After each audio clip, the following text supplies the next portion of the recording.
Watching Global Toronto. This is Global News at 6.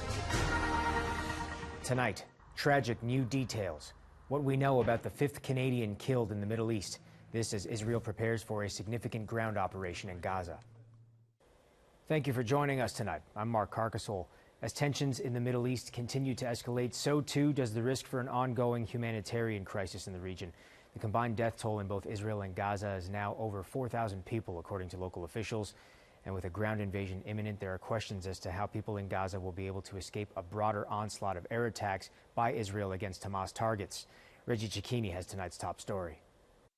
One by one, buildings across Gaza are decimated by Israeli forces. These are said to be Hamas hideouts and command centers, but in between are those who have no connection to this militant group, resulting in a humanitarian crisis of epic proportion.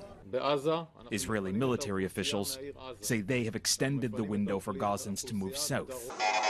But it's a tall ask as hospitals continue to receive injured patients or treat the most defenseless. We will not leave, this doctor says. We need days and weeks to secure another place. That's all but impossible with Israel nearing the point of a ground invasion. The country's prime minister, speaking to his newly installed security cabinet on Sunday, says this sends a message to the enemy and the world.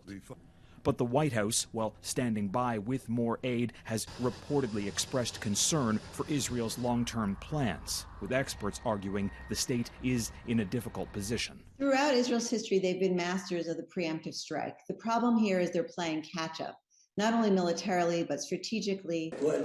America's top diplomat was in Egypt on Sunday, pushing for coordination on safe passage, promising to stand by Israel while reiterating response needs to be in a way that protects shared values. As President Biden has said, the way that Israel does this matters. Blinken heads back to Israel Monday, where there are ongoing concerns from outside dangers, including Iran and its proxies. The U.S. says if they step in, America will take action. They want it to be clear that they really will take action. What they're hoping for, I think, is we go big and then we go home, not go big or go home. But for those on the ground in this conflict, time may now be the next commodity that's running out. Reggie Cicchini, Global News, Washington.